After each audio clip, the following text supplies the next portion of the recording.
ফুটফুটে মেয়েটাকে মেরে ফেলে দিয়েছে, ওকে মেরেই ফেলেছে, ওকে মেরেই ফেলেছে। আমার মেয়ে কোনোদিন এই সুইসাইডের করবে না।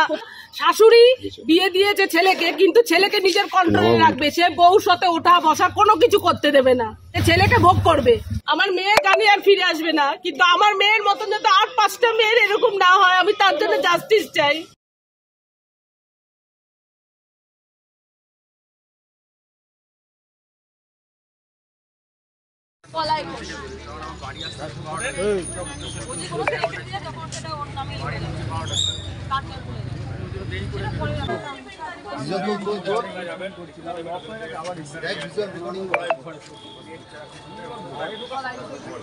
ফুটফুটে মেয়েটাকে মেরে ফেলে দিয়েছে, মেরে দিয়েছে নাকি কি হয়েছে? মারা গেছে। আমার মেয়ের বডি মেরেই ফেলেছে, ওকে মেরেই ফেলেছে। আমার মেয়ে কোনোদিন এই সুইসাইডের করবে না। ওর কাছে, আমার কাছে ওর লিখিত এভিডেন্স পর্যন্ত আছে যে এতদিন যত অশান্তি হয়েছে, যা হয়েছে, কি নিয়ে অত্যাচারটা হতো, নানা রকম দেনা পাওনা। শাশুড়ি বিয়ে দিয়েছে ছেলেকে, কিন্তু ছেলেকে নিজের কন্ট্রোলে রাখবে, সে বউর সাথে ওঠা বসা কোনো কিছু করতে দেবে না।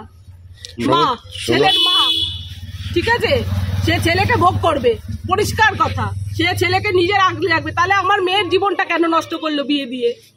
আজকে তুমি যদি তোমার ছেলেকে বিয়ের পরে তোমার কাছেই রাখো, তাহলে আমার মেয়েটা কি করবে? মেয়েটা কার সাহারায় বাঁচবে? শ্বশুর বাড়িতে লোকে কার হাত ধরে যায়? স্বামীর হাত ধরে। কি চাইছেন এখন? আমি ছেলের এবং ছেলের মা বাবার উপযুক্ত শাস্তি চাইছি। আমার মেয়ে জানি আর ফিরে আসবে না, কিন্তু আমার মেয়ের মতন যাতে আর 5টা মেয়ের এরকম না হয়, আমি তার জন্য জাস্টিস চাই।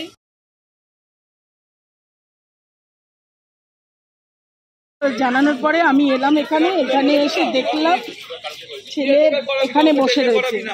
তো ছেলেকে জিজ্ঞেস করলাম আমি যে কি হয়েছে, বলছে যে আমি অফিসে বেরিয়ে গেছি, তো বাড়িতে যাওয়ার সময় দেখলাম ওরা ঝামেলাঝাটি, আজকে কয়দিন ধরেই ঝামেলাঝাটি হচ্ছে, তো আমি অফিসে বেরিয়ে গেছি। এখন তারপরে 2টো স্টেশন এগিয়ে গেছি, তখন আমাকে শ্রেয়া ফোন করে বলছে যে শুভম আমি সুইসাইড করতে যাচ্ছি, এ কথা বলে তারপরে আমি ব্যাক করেছি। ব্যাক করে এসে বাড়িতে এসে আমার বাবা মা বাড়িতে নেই, বাবা মা বাড়ির থেকে বেরিয়ে গেছে, ও ঘরে সুইসাইড করে গেছে। একটা 9 মাসের বাচ্চাকে রেখে ফাঁকা বাড়িতে মেয়ে সুইসাইড করেছে। স্বামী কি করে? স্বামী ব্যাংকে চাকরি করে।